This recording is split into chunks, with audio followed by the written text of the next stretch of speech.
Saif Bey, you hear me? Mr. Mustafa, yeah, I can hear you. Merhaba. Merhaba. Where are you from? I'm from Jordan, Jordan, welcome. originally Cherkess. Originally, Cherkess. you are Turkish? No, Cherkess. Cherkess. Yes, evet. Close to Turkish, alas. Yeah, close. I lived in Turkey for like in Istanbul for a year and a half. I worked there, so I know a little bit of Turkish. Good. Quiet. Welcome. Yes, thank you. The voice is okay. Yani, I think now Yeah, it's totally fine now. Yeah. we are streaming as well. A little latency, of course, yeah, between Zoom and YouTube.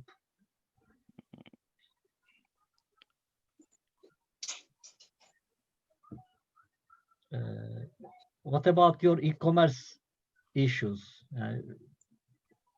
Can you tell me about? e-commerce issues? Yeah. Well, as anyone who's been in e-commerce in the Middle East, I think we all share the same concerns or the same, let's say, problems in the Middle East with e-commerce, which is payments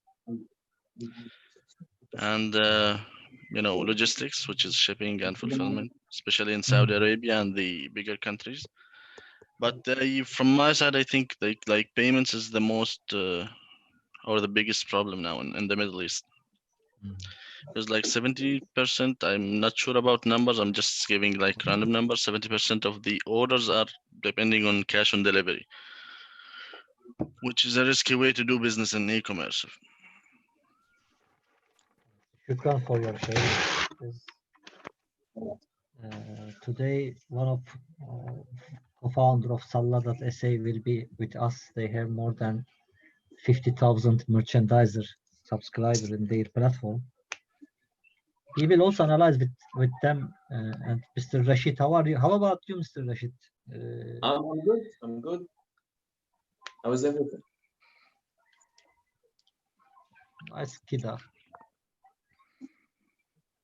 I want to introduce you, Saif Bey. I just know Saif Bey, but I want to introduce you, Rashid Bey and Saif Bey. Yeah. Rashid, how are you? Nice meeting you. Nice meeting you. Thank you. كيف الحال؟ تمام الحمد لله. الله بخير. الحمد لله رب العالمين. You are Cherkess, but you know Arabic, yani. Yes, well. I was raised and born in Jordan. That's why. Meshi. But the roots and the I see. Well.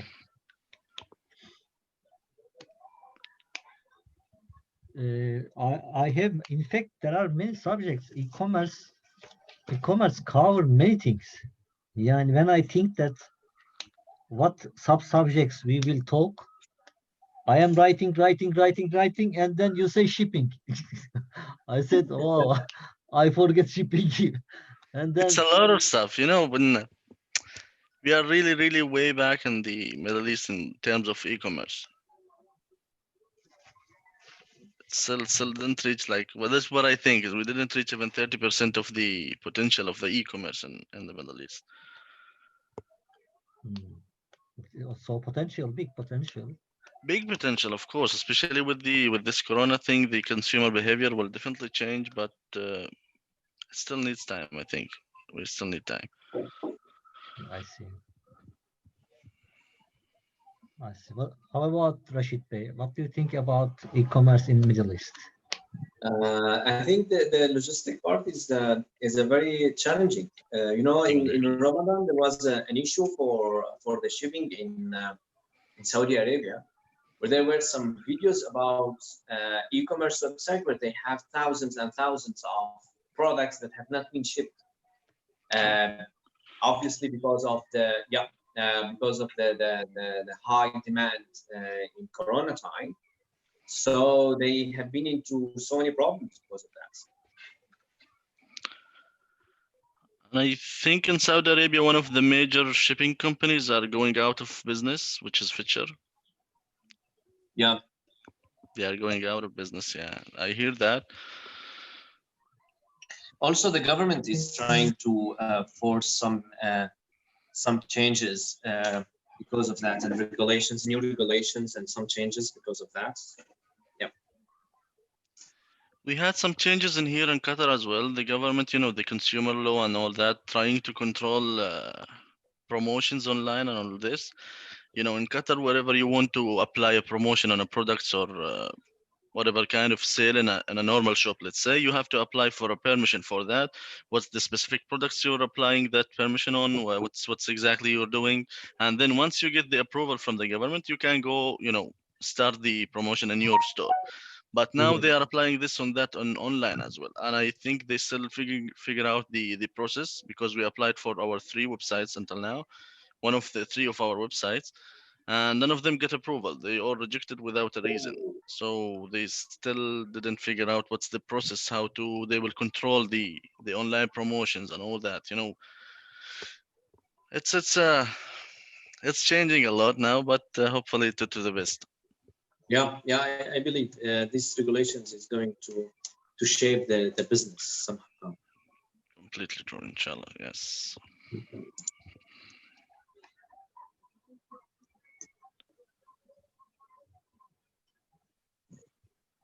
Mustafa Bey, I think ECOMMERCE/live is giving an error. In fact, we are using ECOMMERCEMotion.com, but for you, I am just correcting. Can you send me the link? ECOMMERCEMotion.com/live. ECOMMERCEMotion.com/live. But for Ecom Golf, I will also do my mission. You.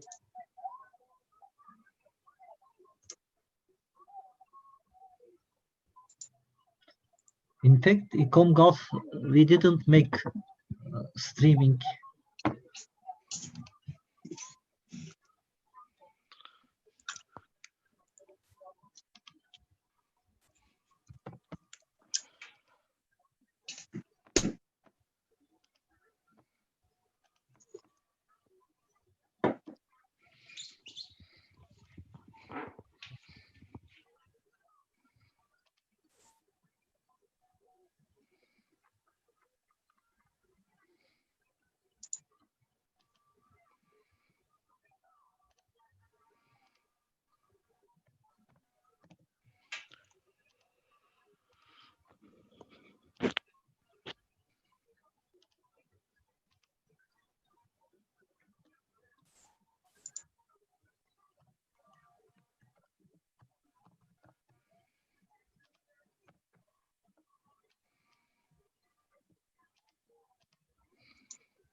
Now ecomgolf.com/live also active. Thank you. Most welcome.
Welcome everyone. The time is 3 and our streaming has already started, by the way. We are şoya starting our event as recorded as well in YouTube. Then we will we will publish again on YouTube and our channels as well. So today we want to make an interactive session about e-commerce. We are starting some e-business departments, digitalization departments, such as fintech, such as e-commerce and startups as well. So e-commerce is already, we are in the abnormal days that we are living in, as you know, pandemic days, and e-commerce has some extra value for everyone, but we are getting some side effects of this density of nowadays. People make business, I mean shopping, and then logistics has some problems. Even in Istanbul, Turkey we are experiencing many logistics issues. Many logistic companies has misleading their missions, and we saw that they are not ready for digitalization, or they didn't complete their digitalization infrastructure well enough to be ready to this kind of days. Even I am personally experiencing something. For example, I have an SMS that your your shipping package teslimat, yani given to someone, but I didn't take, and then I understand that it is not me, and it is already not my packet, but SMS come to me. But confusing, and I have no any contact point that what is this SMS, why this SMS came to me, and this kind of issues. So let's talk about many side effects and positive effects of e-commerce in these days. And what do you think about what is going on in after pandemic, inshallah, of course? What will we go, and what we should be ready? What is digital infrastructure? Let's analyze digital infrastructure of current logistics systems as well. And then there are many subjects, of course. E-commerce means many things, cover many things, even cover hosting, even cover CDN, even cover data, big data, and even chatbots or KIDA, and such kind of many things. So let's our e-commerce complicated subject start. And before start, everyone can say about themselves, for where are you from, and we want to just know that where are you from exactly, and then your company, if possible. For Saif, Mr. Saif, where are you from and your company, please? Short introduction. Thank you, Mustafa. Well, I'm Saif. I'm from Jordan. Currently, I'm based in Qatar. In fact, I recently relocated to Qatar. I was in Istanbul before. Our company is Aboisa Holding, which is a holding company. We have like a lot of sister companies in e-commerce wise. Currently, we're already going live with 5 websites. One of them in the US, which is Musafir. And the plan is to, take all our businesses or our sister companies live in the next year. In fact, so this is a brief about where I am from and about the company in general. Thank you. You are now our Musafir, and also welcome. Aditya, Mr. Aditya, where are you from shortly? Can we? Hi, I'm Aditya from India, but based in Dubai. I am founder of fnsys.com and bankbuddy.ai. We are an artificial intelligence platform for customer experience, which includes chatbots, voice bots, big data, and customer experience. Thanks. Welcome Aditya. Welcome, Mr. Aditya. Mr. Shaban, where are you from shortly, and can you say about yourself? Hello, I'm from Turkey, Istanbul. Actually, I am here to listen and understand and also meet people because actually I don't have any experience on the e-commerce part, but I used to work in a bank in Turkey and I have an experience in financial products and financial systems. Now I am doing freelance jobs and also giving lectures in universities about machine learning and big data and artificial intelligence. So these are my experiences. As I told you before, I am here to listen and know people and also learn what's going on. Thank you very much. You're welcome. Welcome, Mr. Shaban. Well, welcome, Muges Bey. Where are you from? Just also about you, we want to know. Muges Bey, you hear us? Can you hear me? Can you hear me? Yeah, we are hearing you. Thank you very much for inviting me to the forum, and I'm very good to be a participant in that. I'm from Oman. I am currently under the government on Central Bank of Oman for their College of Banking and Financial Studies, and I'm the head of technology, fintech, and Islamic finance.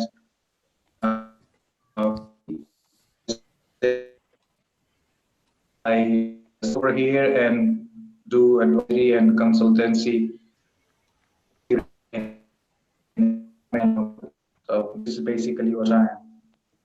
Welcome, Muges Bey. And Salman Bey, welcome. Can we know about you shortly? Yes, good afternoon. This is Salman from Mecca. I am the operation officer of Sella, the e-commerce platform, the Arabic platform for people who want to convert to e-commerce without going through the hassle of the technology, either in establishing their e-commerce stores or running them and supporting them with pre-integrated plenty of logistics companies and payment gateways. So they just need to enable them and go live.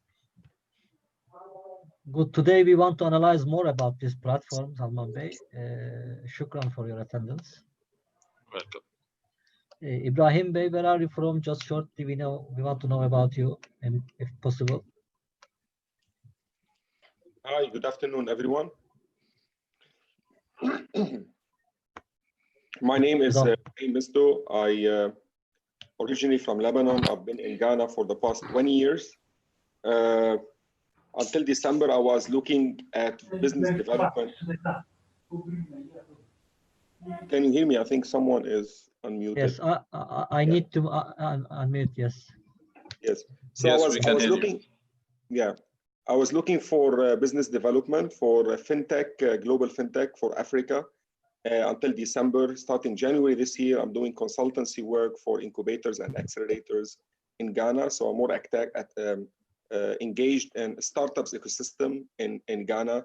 And then I sit on advisory board for a couple of startups, and one of them is in the e-commerce space with all what brings challenges in Africa when it comes to logistics, addressing and others. So I look forward for this talk to learn more about experiences from other areas, other regions, and you guys. Thank you.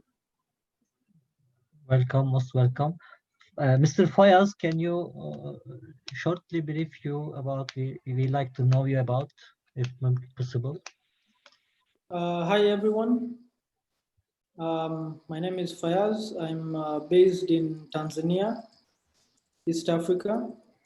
I've been in the tech industry for now 11 years. We got into fintech 5 years ago, and we have been exploring the payments industry and M-Pesa. We've been working with telecoms here in Tanzania for a while. And then we got into agri-tech as well to support the agriculture industry. with fintech integration and financial inclusion. 2 years back, we started looking into supporting e-commerce startups and helping them set up infrastructure to be able to operate, especially in Tanzania, and integrating them with telecoms and MNOs and aggregators. And currently, we are trying to set up a system where businesses can set up their own e-commerce platforms. And so I was interested to join this webinar. Welcome, Fayaz Bey. Yeah, I thank see you. you are both in fintech and e-commerce. It is good for us. Yes, thank you. Teresa, I think you have some audio problem, connection of audio. If you hear us, if you try to talk about you and shortly, welcome. If you cannot, we will pass to Kinoti Bey lastly, and Mr. Kinoti. Teresa, you hear us or you can try?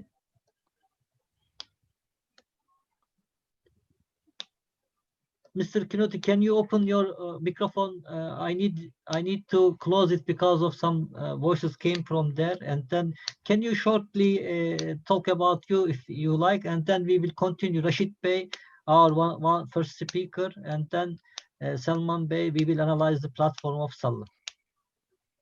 Hello, I don't have my good headphones. Can you hear me? Yes, Yes, we can. Okay, thank you very much. Thank you for reaching out to me. I've been in e-commerce a long time. I started almost 20 years ago in Silicon Valley in California, where I was working with 1,400 companies in running the e-commerce stores, such as Fujitsu. And then about 10 years ago, I relocated and came back to Africa. I'm based out of Nairobi, Kenya. Of course, it was very nascent e-commerce. It was not until a few years later when Jumia started making inroads that people started understanding in this market what e-commerce entails. So it's been a long process of educating the market, but I think we are finally getting some traction. And I think now that we have gone into this situation, which is obviously a big challenge, but also a big opportunity for e-commerce companies now to come out of their shells and take advantage of people now ordering and getting resources based from their office or their home. So I've been delving into that, but I'm also now pursuing other technologies. I'm very interested in IoT right now and tagging, RFID tagging. So that's something also I'm following up here in the market. Kinoti Bey, shortly introduction, if possible, first, if possible, shortly. Yeah, I thought the others were much longer than mine. I was just winding up. I am. I was following the cue from the others, but it's okay. Take it away. I think that's enough. Okay, welcome. Teresa, lastly, we want to know about you, if mumkin, if your connection is good or not.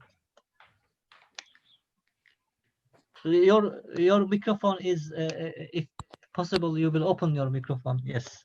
Welcome. Shortly, we want to know about you. Where are you from? And we like to network. People know each other. Where are you from? And what is their relation with e-commerce?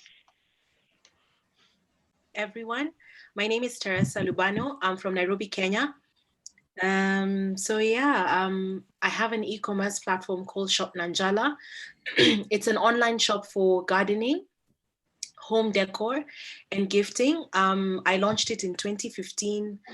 And I must say, e-commerce is very young here in East Africa. I think the main competitors are Masoko, which sells just phones, and there's Jumia and a few others. But I think it's growing. I think COVID has actually sort of disrupted a lot of businesses, and people are now moving to digital transformation. So I'm also seeing a lot of traction and conversion on shopnanjala.com, which is a good sign that Kenyans are ready to actually embrace digital transactions. Thank you very much. Well, welcome, Teresa. It is good that knows this. And e-commerce also help people during this time, but but Yes. suffering some another points. Let's analyze now. Maybe Ammar Bey came, but very, very late came. So Ammar Bey, we will know you maybe later. The last one late will be suffered that we will pass you, but we will continue and somehow know about you. Rashid Bey, let's start now. Now time is 15:15. Let's start. What do you think about this e-commerce platform? I know that you are in digital communication, digital marketing area. Of course, digital marketing and e-commerce very, very close each other, maybe big part of many part of the e-commerce. E-commerce is huge subjects that we talked about. Just our members came here that cover logistics, cover many payment and a kind of banking. Even I can ask that Karim is as Uber is a kind of e-commerce, for example. Yani, is a yani. So let's. We want to know about that. What do you think about and what is your perspective nowadays? What's going on e-commerce about your perspective, and what is your opinion of e-commerce solving something or suffering something from? Thank you so much for the question, and thank you so much for hosting us in this event. First, mainly we need to understand that currently we are having a positive impact from everything around us due to COVID-19, but that was not the case during the beginning of the e-commerce business. According to the definition, any commerce that is happening among electronical ways is considered e-commerce, and that makes even using ATM machines is an e-commerce business.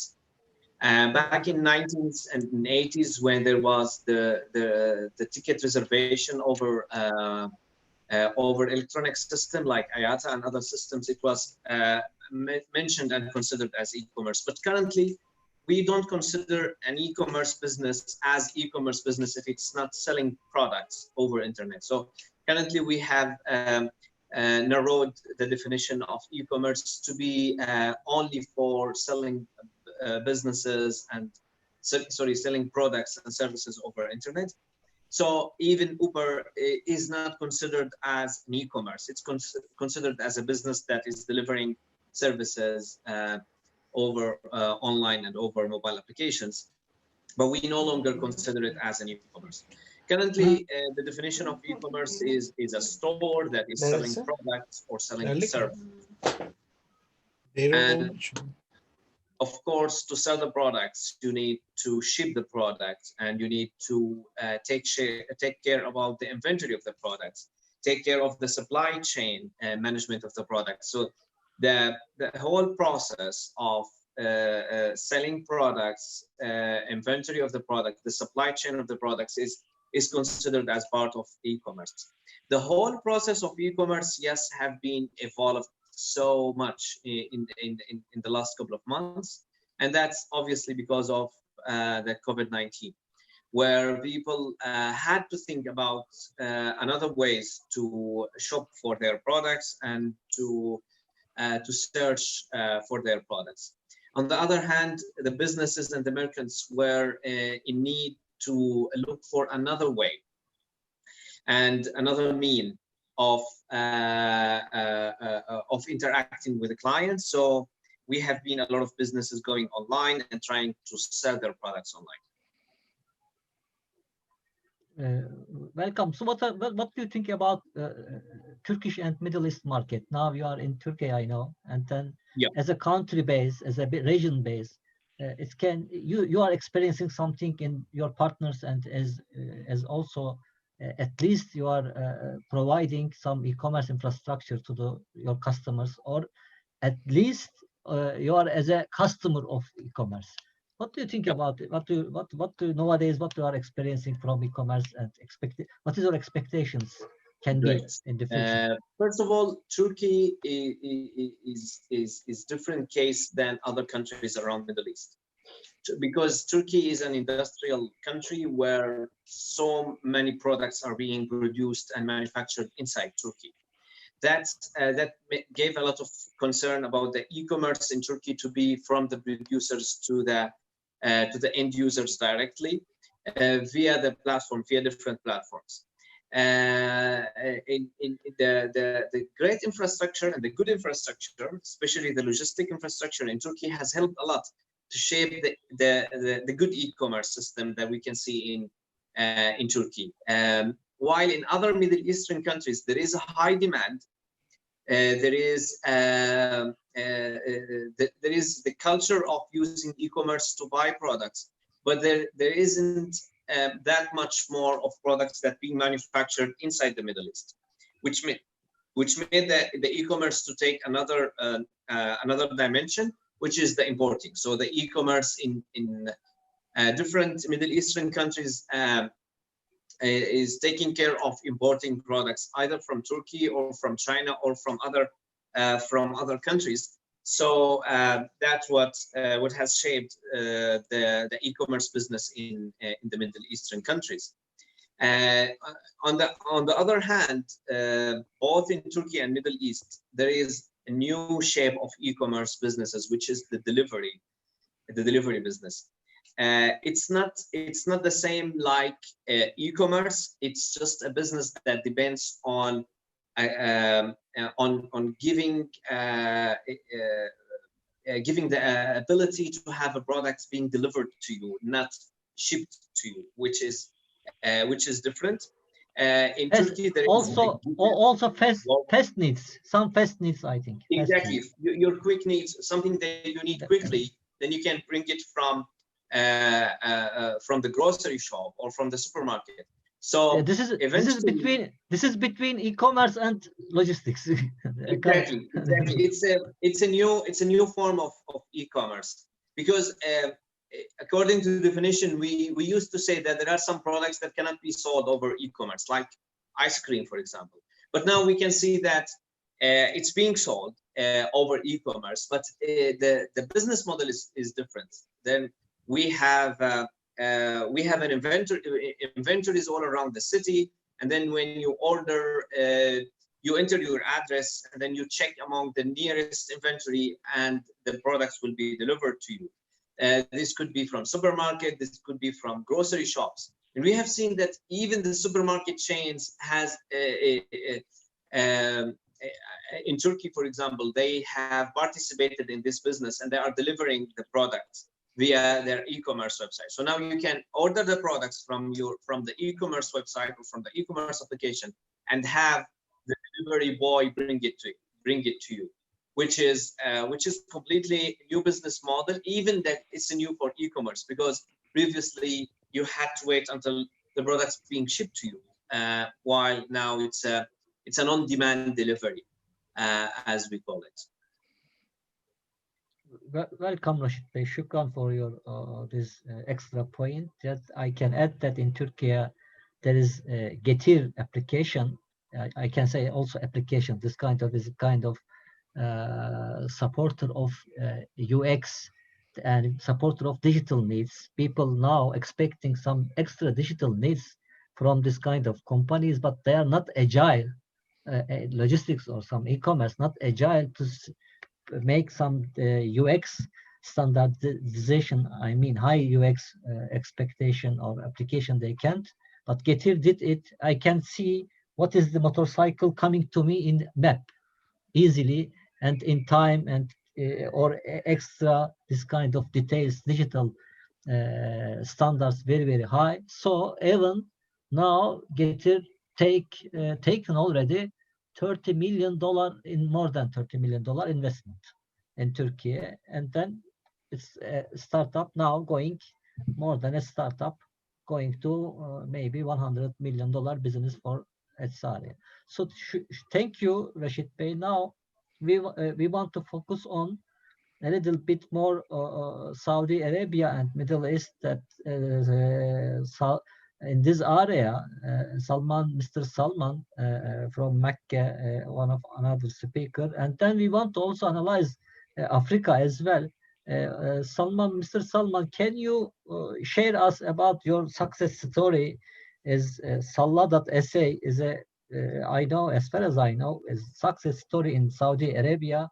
You are bringing digital platform, e-commerce platform, your merchandisers, how they benefit this, and how you grow, how you are meet expectations of your customers, and can you talk about this? And we like to hear. Yeah, sure. Thank you, Mustafa Bey. Okay. We have something unique. Our culture is a little bit different than the global culture. That's for instance, that what led us to start our platform. People used to use the Instagram pages to make their online sales, just like Rashid Bey said, to sell goods online. To be an e-commerce, you need to sell goods online, and then you have to deliver them. You have to maintain the inventory and everything. So suppose an account in an Instagram application doing the e-commerce activities, and how complicated that will be. So people used to make revenue and make profits, very high profits in annual roundups and even in monthly roundups, but they were not willing to invest a part of that revenue into establishing a proper e-commerce website. So what we had to do to understand actually what they are looking for, the ease of use at creating and posting products on Instagram account, that was one of the factors. The other one, the ease of closing the deal while communicating and chatting between real people. So those were 2 points where we were standing. So we try to provide a service, yes, not with the communication channel, but with the same ease of doing or maintaining the website. So we provided a back-end system where you can, as an Instagram seller or as an e-commerce practitioner using Instagram as your channel, you can just put your Instagram account and establish an e-commerce website. And you need to, and instantly we will get all your pictures on your website. You just need to add the quantity and price behind any picture, and that will become a product. If you don't add a quantity or a price, that image will be in your control panel, but it won't be showed in your e-commerce website. So that was the first phase of Seller. It was on late 2016. In March 2017, the merchants on our platform, they made their first 1 million Saudi riyals as sales. In 2018, March, again, one complete year, after one complete year of achieving 1 million Saudi riyals, they were selling for more than 1 million Saudi riyals monthly. So, and then in 2019, the growth was more than 1700%. In March 2020, they were selling every 8 hours for 1 million Saudi riyals. So now they are selling every 3 to 4 hours. They are selling, completing their 1 million Saudi riyals. So yeah, the growth is amazing. And the conversion wasn't easy. But imagine that the people who were not willing to invest and prepare their e-commerce websites in 2016, now in early 2020, they are asking for loyalty programs and cashback to give to their clients. So they became professional e-commerce practitioners. So yeah, we had an opportunity, we seized it, and we were there on the right time. We say Alhamdulillah.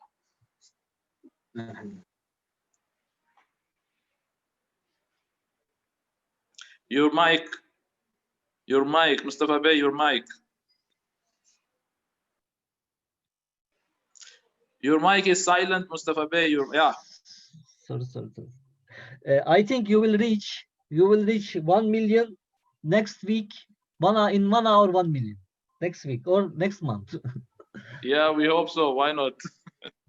So let's analyze a little with you that your customers' feedbacks. That, yeah, you say yes, from Instagram or social media channels, there is a for amateur or small medium business started this kind of issues. It was good at the beginning, and I think you give them more professional, some more professional services that is Instagram they can do with Instagram. And then also I think now you are reaching some point that some medium level business as well can use your platforms if you are also you are making central services to them, such as you mentioned, that some loyalty programs, some promotional activities helping, some digital marketing activities helping them. Are you planning or doing and mean from small medium to the medium business, instead of they will go to the Shopify or they will go to the Magento or Kit, this kind of platform instead of this kind of platform? They are Yes. using or they want to use your platform. Yeah, this is the natural thing, Mustafa. Like when in our early stages, those practitioners now they became businessmen. Actually, they are importing and selling. They are properly doing their inventory. They storing, doing fulfillment, and establishing packing solutions. And so before they were like, okay, just close 10 to 15 deals daily. That's enough. Now they are asking Salman how we can like break the 10,000 orders per month. Just bring us some experts at that level. So we need to pass that boundary. We are not being able to. So they're asking for something that actually in the area of medium enterprises already. So, and yes, of course, we have been onboarded in last few months plenty of medium enterprises, and they are benefiting from our platform. Welcome. Let's continue with the platform again on this Salladat essay. How you are collecting data that daily, how many unique visitors come to all your platforms, and then what is your expectation from Saudi market and Middle East market? And also, if you have a plan for Middle East extension. Yeah. Okay. As visitors, if we say like buyers, then we are talking about maybe 500,000 buyers daily. Not unique, but we can say 500,000 buyers daily. But as visitors, we are receiving millions of them, because every merchant has his own domain name.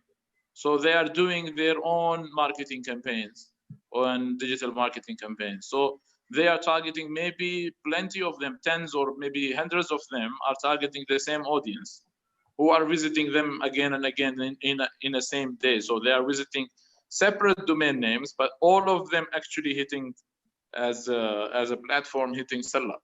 So even though if we say buyers and visitors, so they are actually multiplying themselves automatically while targeting different domain names.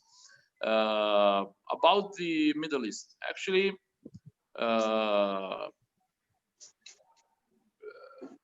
we don't have that much exposure, or not saying exposure actually, but saying targeting audience as merchants, or either our merchants targeting them. Most of the merchandising going within GCC. So the culture is very much close to each other.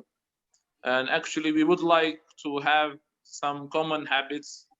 And so actually, we can sell to each other countries plenty of things. Yes, some of our merchants, Do they have clients from global other countries? Yes, they do, but it's not a big ratio. It's a small ratio. Now we do have a program with some partners. We are trying to introduce our merchants to global markets, because you know, when you have different cultures, you cannot target the same using the same methodology the other culture department, or the other culture communities and countries, because they have different habits. Maybe the items, the products are not fit, and maybe other issues, like you are not targeting them properly. Like let's say if an influencer is an influencer in GCC, he might not an influencer in North Africa. He might not be an influencer, definitely not be an influencer in Turkey. So when they go and target such digital marketing channels, they will not work with the global clients. So now we are trying to put them in some sort of small program and initiative, actually, to tell them about what is globalization and what is localization after doing the globalization. So these things, they need this. Now they became from very small sellers online to become like a little bit small, become small merchants. Now they are becoming businessmen. So they need to understand what is globalization and what is localization after that. So they need to put some effort on their products to become global products. So that's actually one angle of looking at it. It's not only this thing, but it will affect later on. Okay, Shukran. Thank you for your this details, Salman Bey. And then let's continue with Rashid Bey. But if any question for so far to Rashid and Salman, please, anyone can open microphone and talk and ask question. I think not yet. So let's continue. As our subject is e-commerce techs and trends, and Rashid Bey, Mr. Rashid, what do you think about now expectations or current usage of technologies that e-commerce platforms are using, and especially I mean such new high tech like bots, like AI, artificial intelligence, like any other, some CRO optimization tools, and it can be some digital tools as well. What do you think, what kind of trendy technologies and some trends of e-commerce that they should be ready or they should implement in their platforms? The demand of using high technologies in e-commerce businesses and in e-commerce websites is very high. The demand is high. As you mentioned, some of them, the AI, the artificial intelligence, the marketing automation, the optimization of conversion rate is an examples of some of the issues that having a high demand currently. Basically, the reason behind that is that e-commerce itself has a lot of drawbacks, a lot of negatives. And the point is that e-commerce customers would like to compare the e-commerce and the classical way of buying. For example, they would like to try the product, they would like to test the product, they would like to be sure that they can have the same experience that they might have in a normal shopping. So currently we have some websites where they offer an artificial intelligence or an AR, augmented reality, where you can test and try the products. You can test how this furniture will look like in your home. You can test how these glasses will look like on your face. So it's trying to bridge you with the product. It's trying to give you an opportunity to test and try the product, so that you can make this ice break with the e-commerce. The need of technologies is basically to convey the client about buying the products, while they have always some barrier against buying stuff from the e-commerce. On the other hand, there are some technologies that we need in e-commerce business in order to market more, to give more marketing, to give better marketing. Currently, we can track clients as they choose products. We can track clients and send them advertising on their Facebook pages, on their Instagram accounts, so that they can see the products that they have left behind without buying. It's also a demand that in e-commerce we give technological efforts in order to market more and to make better marketing for our products. But basically, the need of technology and the need of high technology is costing a lot. And when we say that we are using, as an e-commerce business, we are using more and more technologies and new technologies every day. We need to compete with our competitors with the technologies that they are using. Then the cost of maintaining this e-commerce business is getting higher and higher. And when it gets higher, then again the question about whether it is profitable to have to run an e-commerce business, the question is coming again. Previously, when it was businesses all over the city, obviously your business can survive because around this business there are enough people to buy from this business, from this shop, or from this company. But now, when all of the businesses are online and people can buy from whatever website, from all of the websites, and the chance of reaching to the product is equal for all websites, and on top of that, the cost of technology is high, then there is this challenging question about whether all e-commerce businesses are going to survive and all e-commerce business will maintain their profits. So yes, there is a high demand on technology. There is a high demand on high technological tools that could be used in e-commerce business. But then on the other hand, there is the cost of this, the cost of maintaining those tools, the cost of running those tools, the cost of using those tools with a small margin of profit that most of the e-commerce websites are facing.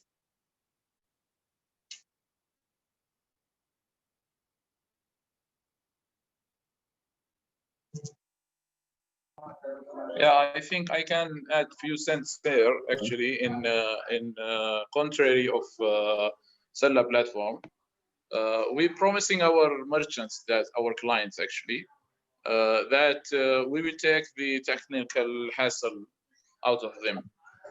And yes, I agree with Rashid Bey that it's expensive. It's not only the running, the operating of the technology, because we already maybe 10 to 11 months back last year, we launched the ability of hosting an AR engine. It's there already in Seller. So you can actually go through augmented reality and check how the product will be looking like at your room or at your house, whatever the good that you are trying to buy.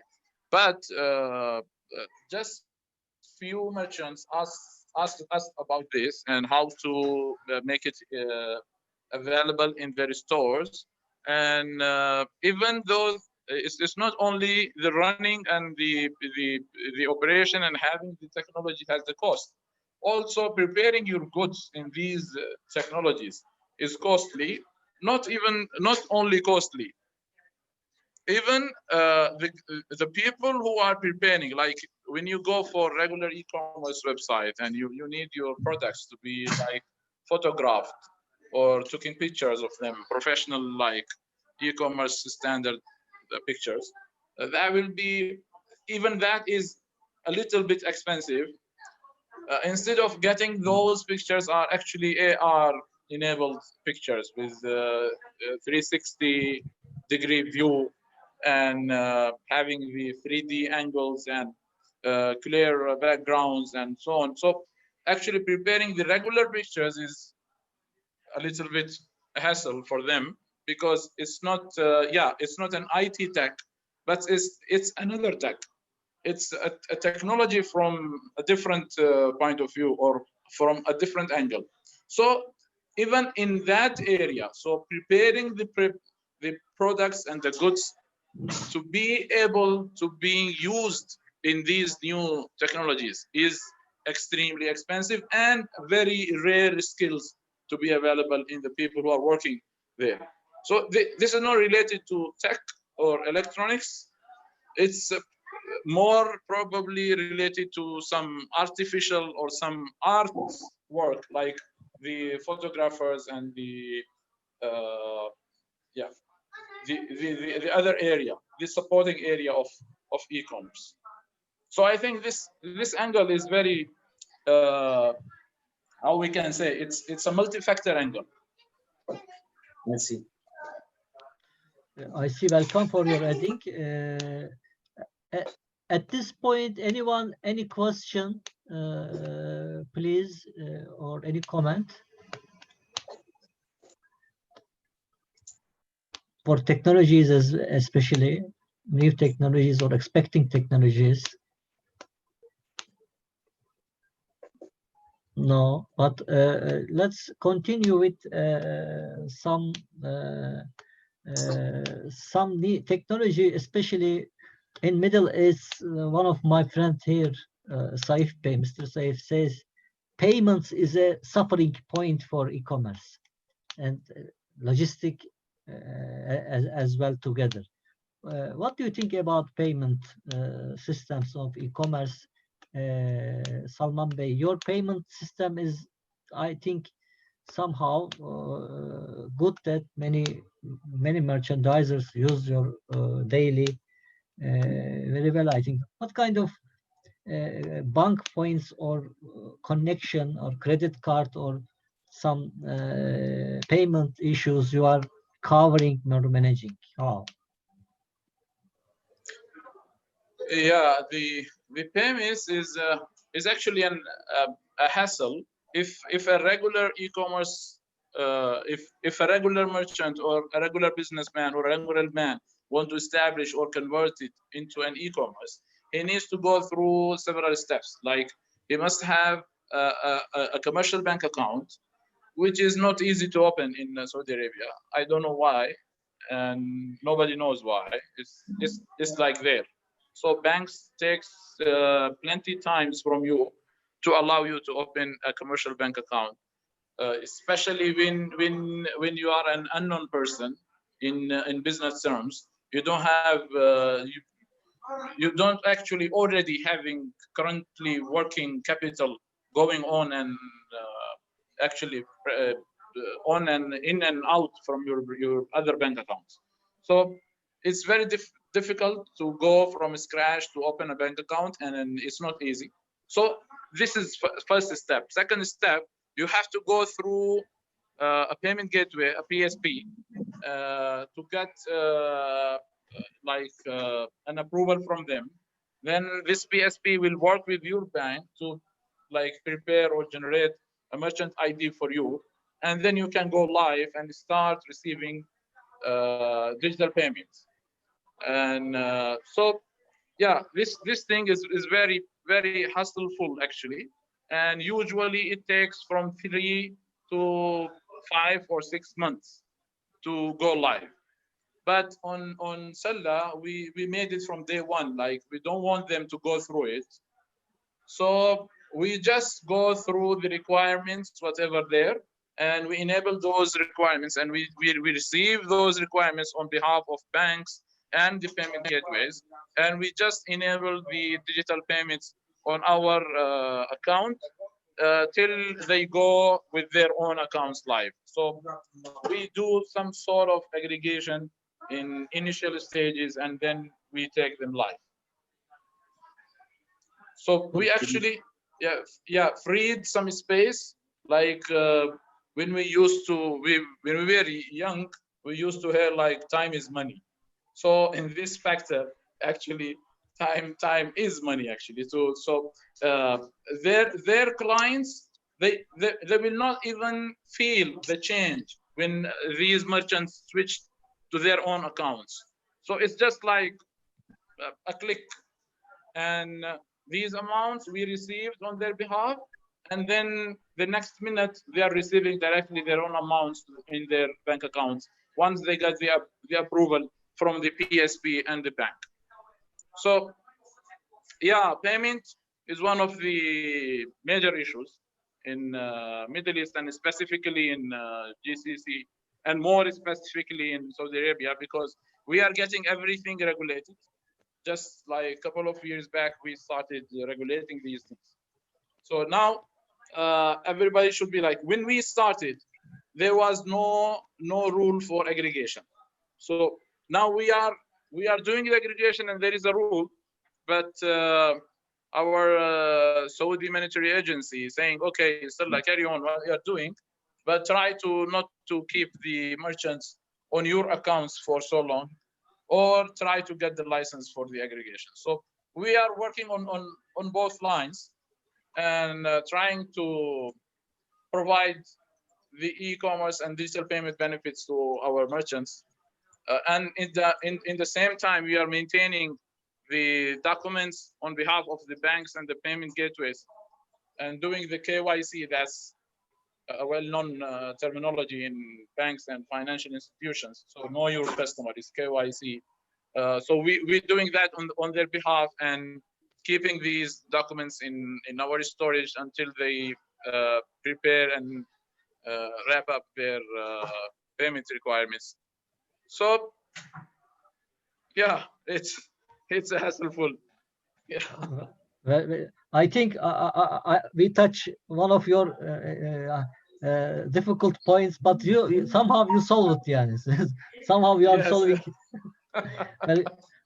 Welcome. So let's, Ammar Bey, we made some short introduction each other. Let's lastly, we want to know about you in short. Where are you from, and which company you are, which position, if possible? Thank you, Mustafa Bhai. I'm sorry it's a working day and in the working hours, so I joined a bit late. My name is Amash Shahzad, and I am a product manager for digital payments for Pakistan's largest fintech, EasyPaisa. It's a subsidiary of Alipay and Telenor Group. So I will.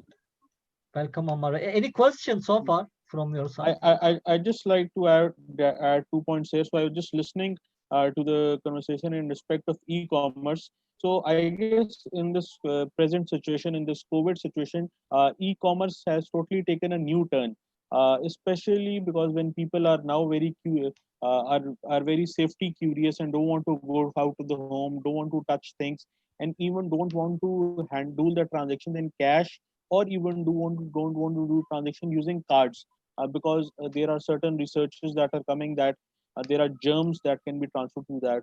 So the existing online players in Pakistan that we're seeing, Daraz, that is by Alipay, and Food Panda, all of these services have now started delivering grocery services to the people as well. So now the e-commerce transaction that we're seeing a huge spike in Pakistan is for the grocery delivery services, because people don't go out of the homes. Instead, they prefer to go on different applications and web portals to get the groceries delivered. So a huge chunk of Ammar Bey, Mr. Ammar, your last sentences is getting lost because of connection. But as far as I understand your comment or questions about never exist. about the current situation of e-commerce to make more touchless operation. Rashid, Ammar, your voice is not coming on well. the e-commerce side. I've now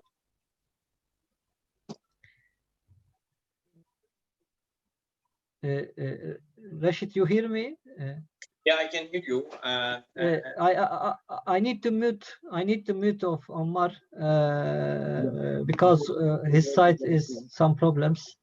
What do you understand, if I understand correctly, as operation? Very e-commerce is now popular because of these days, but still some suffering points for operation side and also the endpoint, yeah, during to the teslimat time.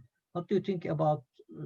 Of course, e-commerce is still suffering from different issues. Mainly, it's still suffering from technological barrier, where there are some problems in technology, especially in security. There are a lot of concerns about how we could trust the e-commerce system, how we could trust the e-commerce business. Secondly, the shipping is still an issue.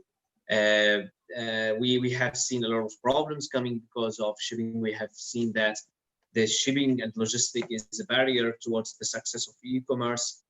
Until now, there are a lot of problems that have not been solved in different countries, even where the e-commerce is very popular.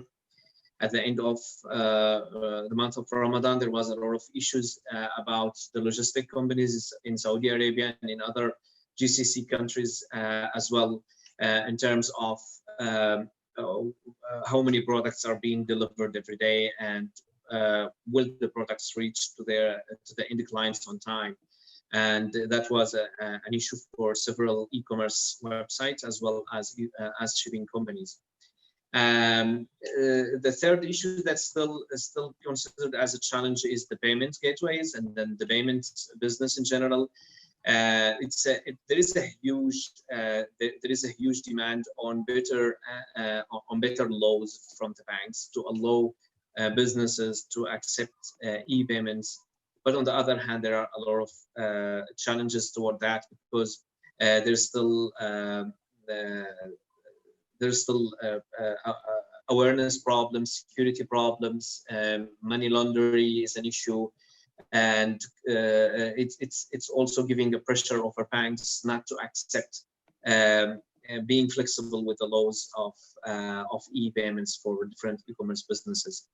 The fourth challenge, which is still big challenge, is the inventory management and the supply chain management. A lot of e-commerce businesses have moved into providing the service via dropshipping business model, just to forget about the inventory management and the supply chain management, so that they can only focus on their business and to focus on the marketing. And this is the fifth challenge, which is the marketing as well. It's also still a challenging point. The cost of marketing in e-business and in e-commerce is very high. The return on investment is not trustable. There is no trust in the ROI reports, and ROI percentage is still challenging.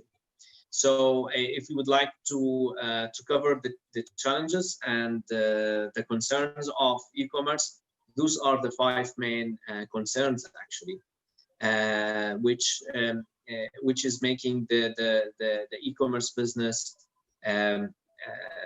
having difficult days and difficult time facing all of those challenges, I guess. Welcome, Rashid. Thank you. Ammar Bey adding something now. He reconnected again. Yeah, so just one point. I've been listening here, and some people are saying that they're facing e-commerce, they're facing challenges in their countries, but here in Pakistan, I guess this is the best time for e-commerce, because we are reaching all-time high, especially for bigger players like Daraz, which is of Alipay and Food Panda, have even started delivering grocery services through e-commerce. So, and people are scared to go out of the home, so they are like really interested in e-commerce services. Plus, we talked about integrating with PSPs and all. So in Pakistan here, we have now made open APIs. So if any e-commerce player wants to come and use my payment gateway, they can integrate in less than 2 days. And we have now developers which facilitate them as well. So if you want to come use my payment gateway, you just come and you can get yourself integrated in 2 days.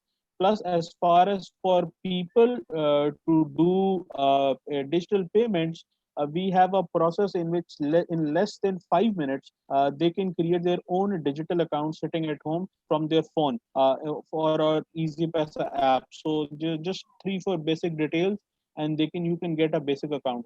So through technology and through by the help of our regulator in Pakistan, we have enabled e-commerce to a greater extent, and currently we have like more than 15 million people which are enabled just by the fintechs. Thank you. Welcome. This is good development. Yeah, I think especially nowadays, the requirement that's very fast, and we should we can pass or bypass this kind of issues easily in practical way. So let's now 1 hour pass, and we are targeting almost 1 hour and a half, but let's continue a little our guests what they think about their area, about their country's e-commerce. Saif, Mr. Saif, you are hearing us?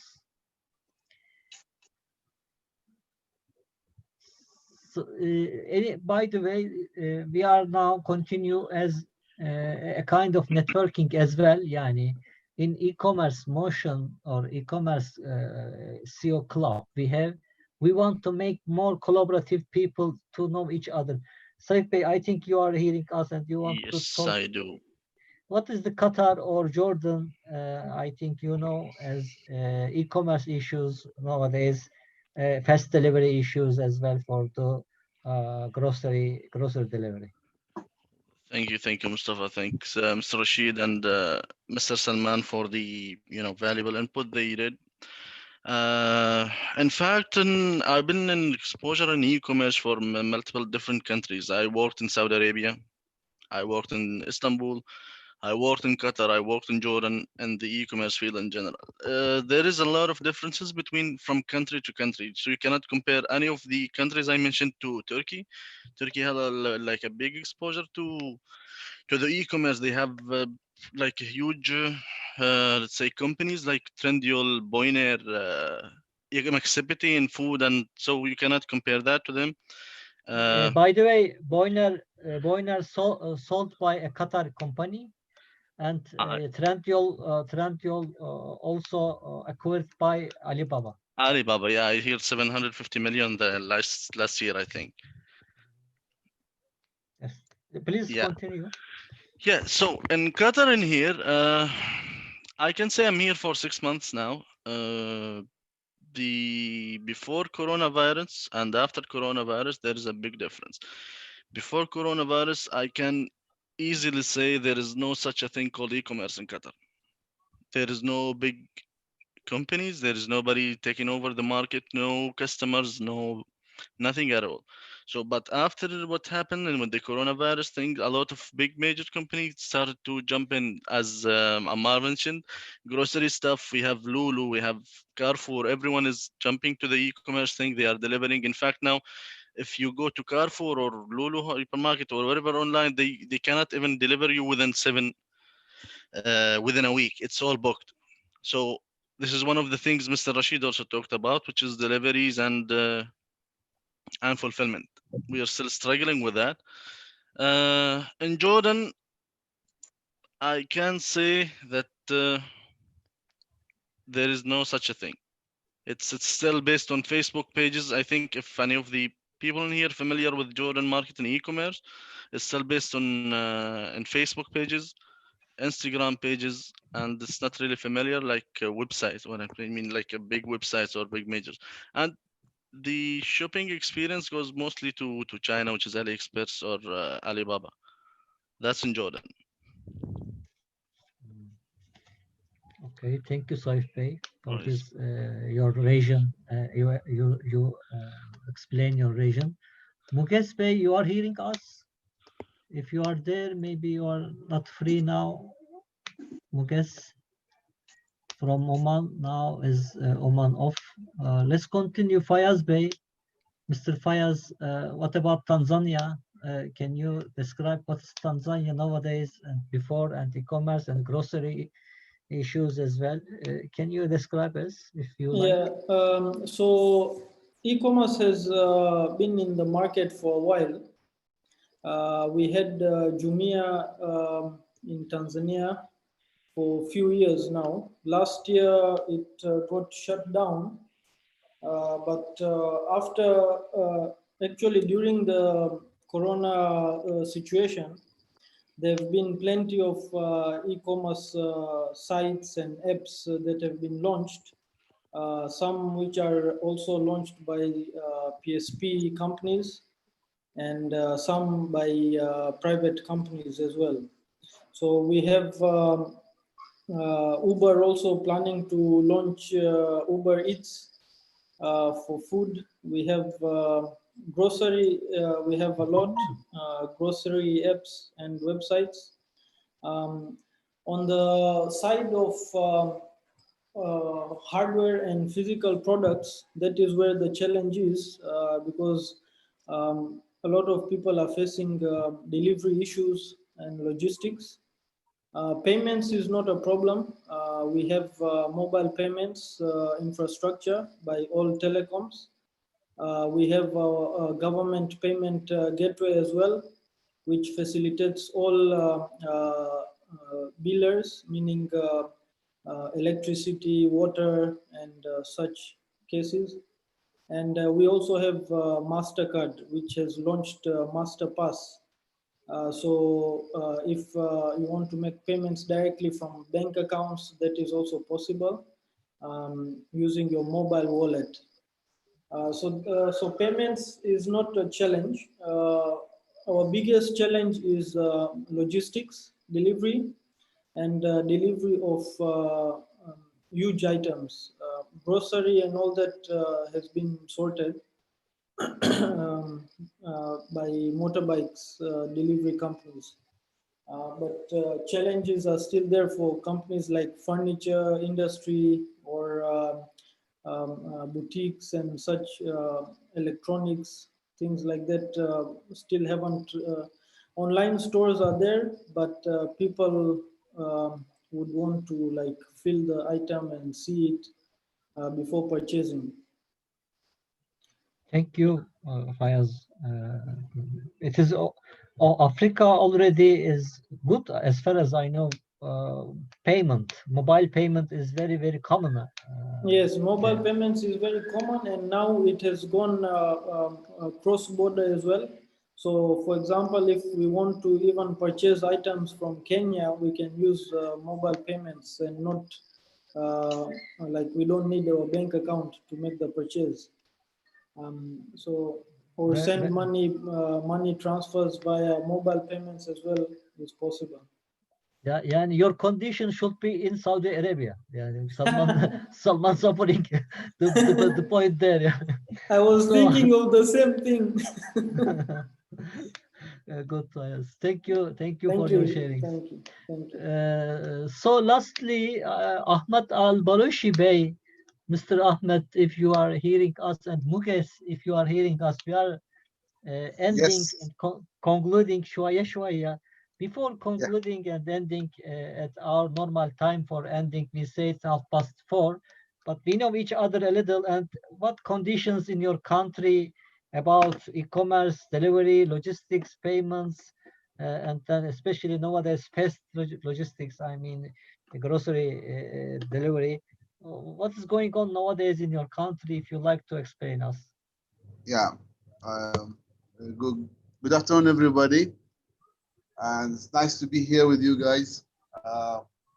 Actually, I'm not so sure about if you heard about Bahrain, but we are, even before the COVID-19, we were advanced in e-commerce, and specifically in the retail and the wholesale, the digital products, the banking. Most of the banks over here, they are using online banking.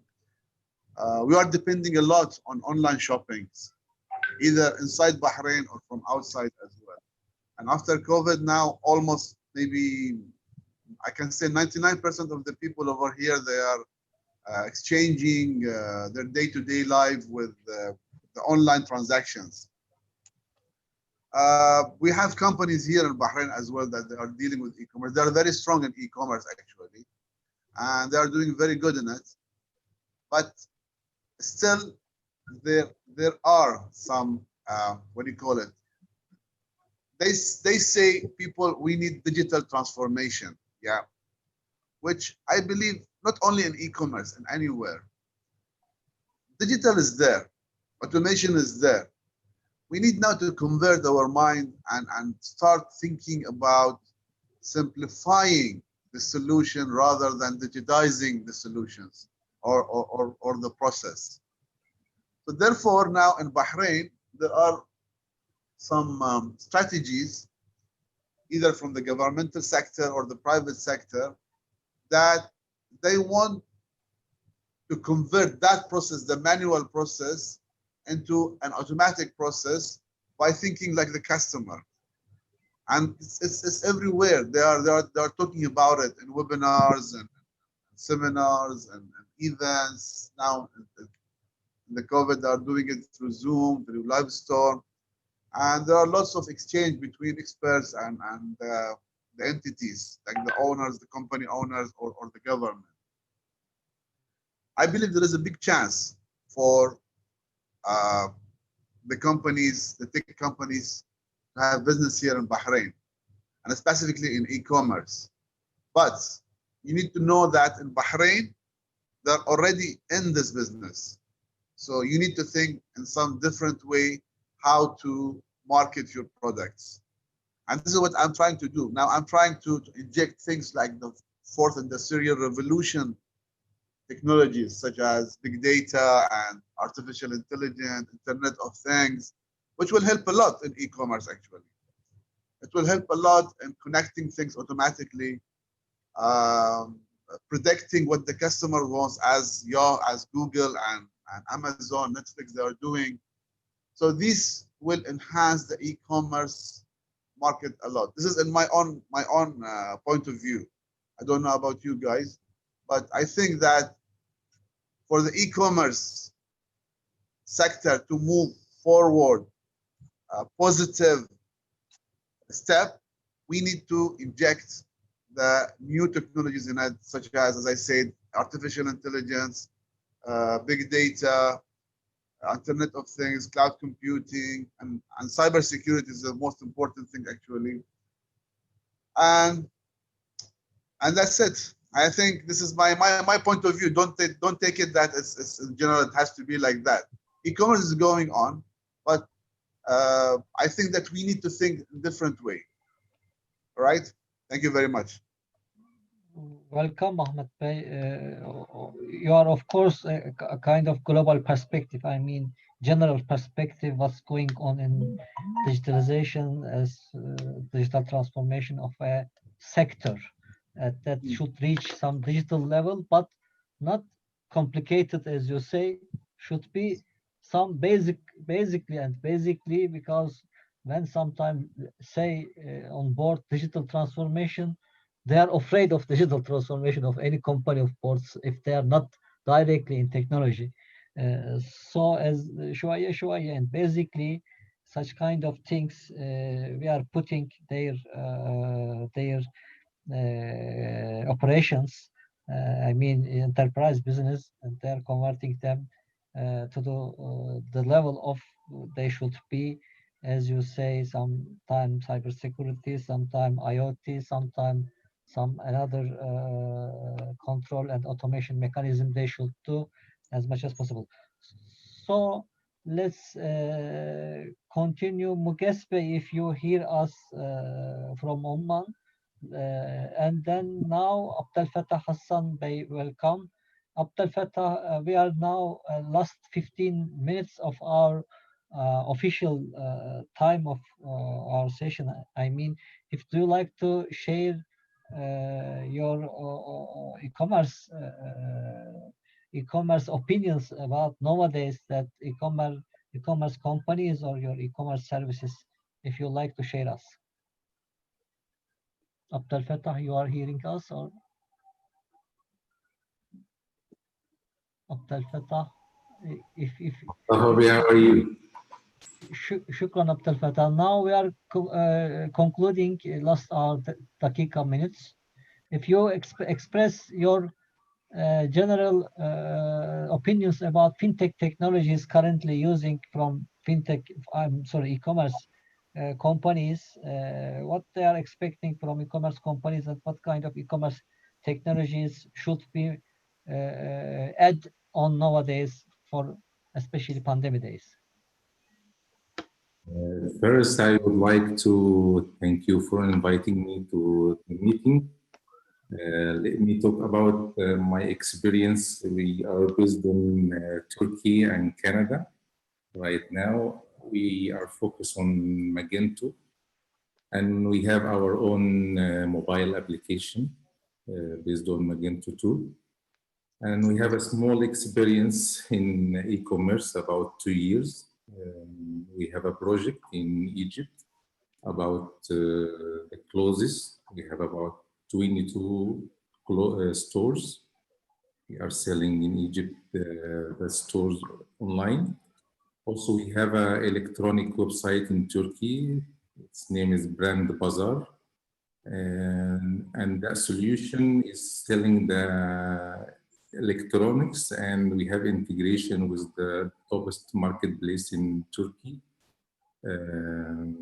like Trendyol, Neon1, Hepsi Burada, Gidiyor. All of them working together in a centralized integration system. This is briefly what we are doing now. Next, we are focused on the mobile application integrated with the OpenCard and Magento. We have a big experience in Magento right now, alhamdulillah. We launched our first phase of the mobile application 2 days ago. Next week, we will launch the second one, inshallah. Thank you, Shukran, for your introduction. And now Muges Bey came back, and Muges, we are lastly and maybe last speaker, last 10 dakika as well. Do you like to add Oman market now, how e-commerce business or operation of e-commerce companies, as your customer as well, they are doing is in well, or in grocery delivery is in as well in well or not, or also as you are inside of the business of fintech as a bank manager, executive of Bank Umman Bank. What do you think about fintech and e-commerce, how they help each other?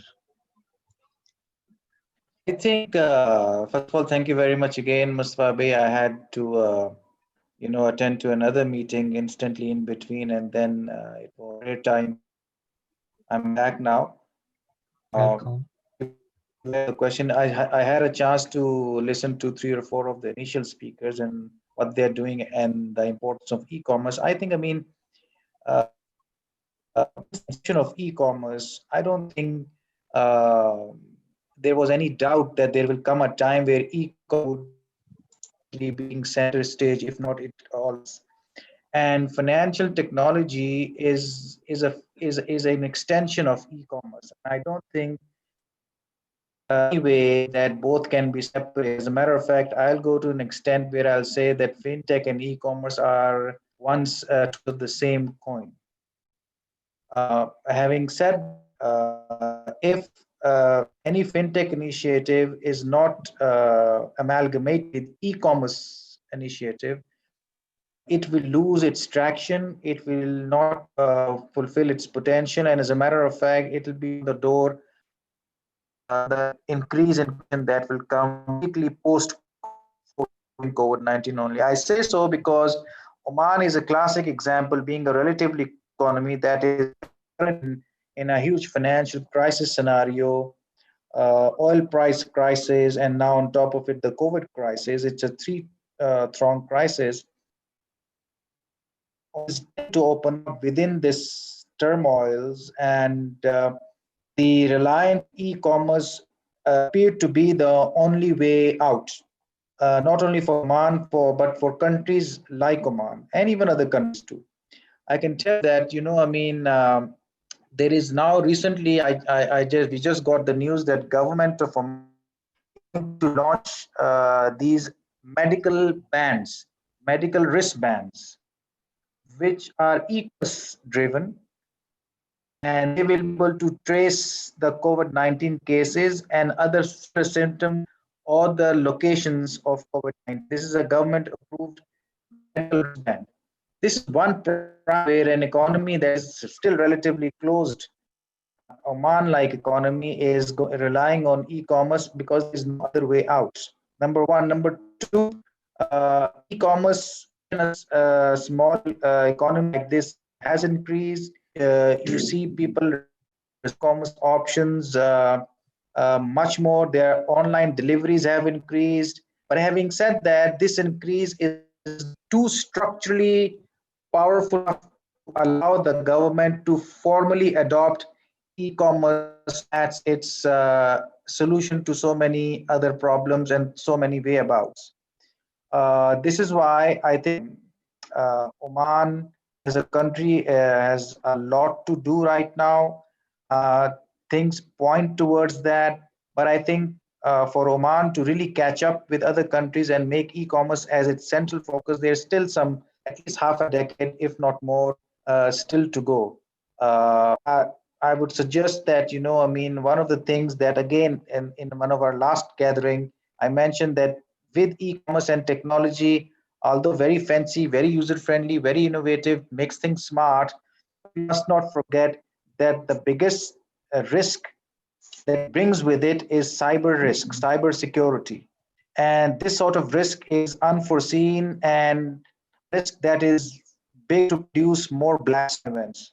It has this tendency that is much more bigger to produce events than the scene, which are non-technology oriented risks. So this is my biggest worry, technology, that unless we are able to tame the cyber risks things alongside with it, might end up becoming more a bane than a boon. It sounds a huge boon. It's effective, but I'm guessing over relying on it may be a bane than a boon. On it and use it in a tamed manner, be it in Oman or in an even more advanced country. This is what my submission is.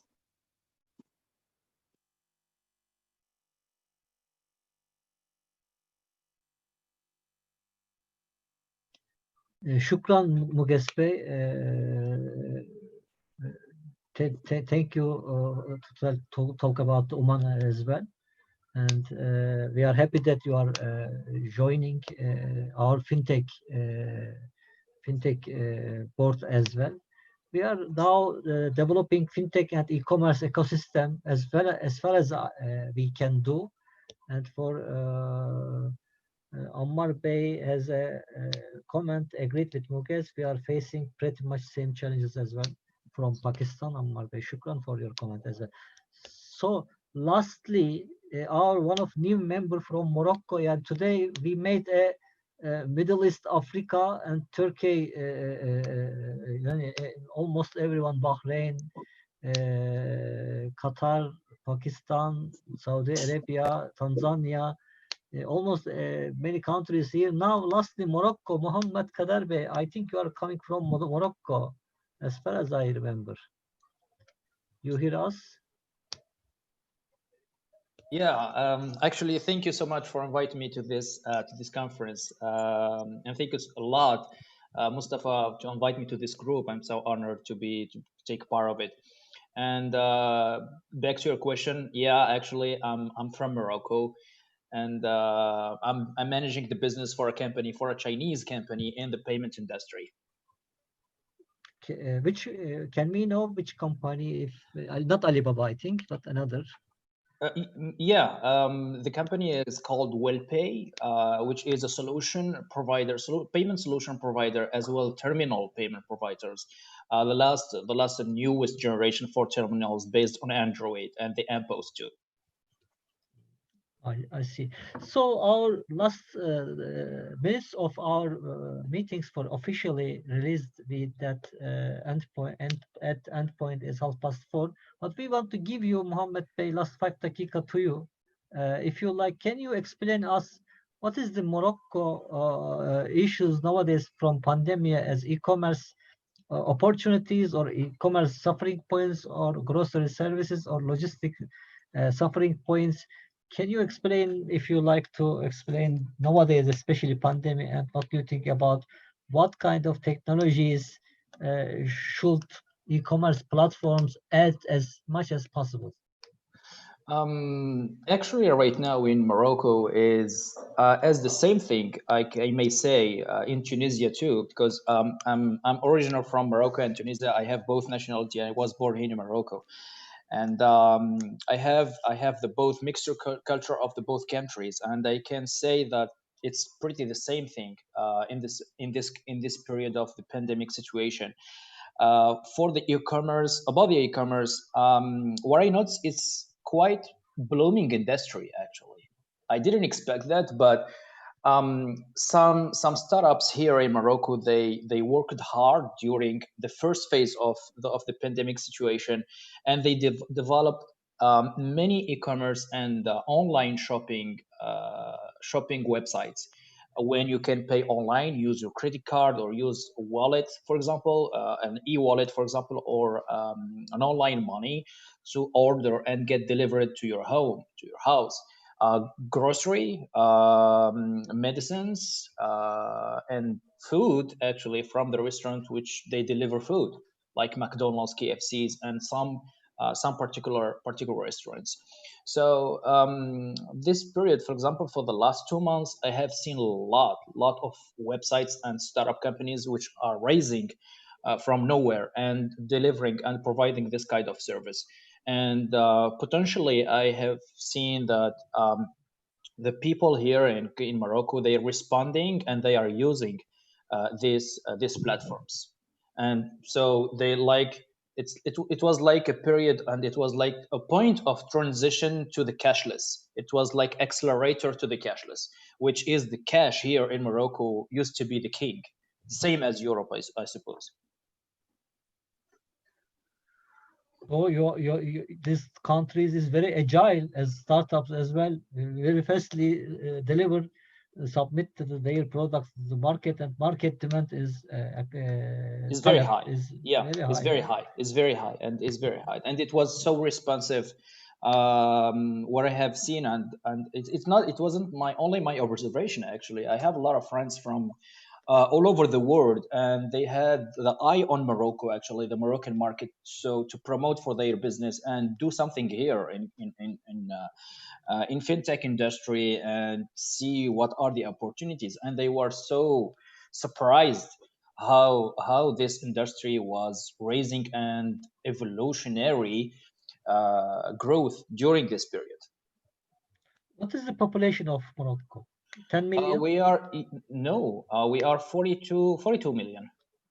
42 million. Yeah, only Casablanca is 10 million. Wow. Well, good. Yeah. Interesting. Yes. Yeah, very interesting. Morocco is very well positioned, as Mediterranean and the corner. Yeah, very nice. So now, Morocco, according to Google, the word dropshipping is being searched in Morocco with the highest number all over the world. Mm-hmm. So people are looking for dropshipping business and e-commerce in Morocco. It's supposed to be the dropshipping business that is being run in Morocco is the highest among the world.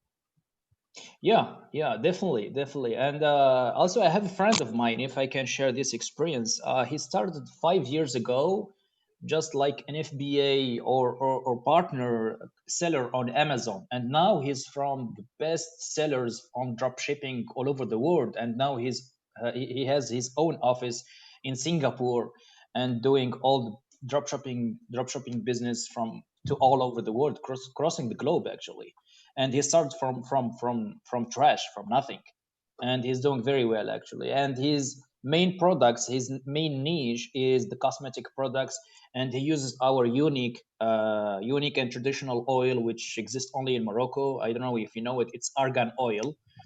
And he started with that, and man, it was so good, and he's doing good actually. And he's starting to do some marketing affiliate program and integrating a payment solution with blockchain with some company from Malaysia, and he's expanding his business very well. He should close one hotel for us. We will provide many technologies for him. Even I will make coding for him, but in near the ocean. I want near the ocean. Let's do it here from Morocco first. Let's try out here. Why Yeah, not? I mean in Morocco. Yes, I want in Morocco. Yes. Now, actually, I'm thinking about launching something here in Morocco in fintech, because there is a huge opportunity. I don't know if you had the opportunity to attend, or at least to know a very known exhibition here. It's a yearly event in Marrakesh called APID, and it's about payment and identification. And let's say 60% of interest of that event is about fintechs and payment. And I can tell you, they will do in virtually, or they will postpone this year, or no, they postponed actually. They didn't want to switch to online event. It's gonna be like the next December maybe. I'm not sure about the date, but it's a huge event, and it's very interesting. So if you had the opportunity to see it, or maybe the next time, you're gonna notice that a lot of foreign investors are coming here to Morocco first for the strategic position geographically. It's a hub for Africa and the growth of the technology here, and the government is very open to help any.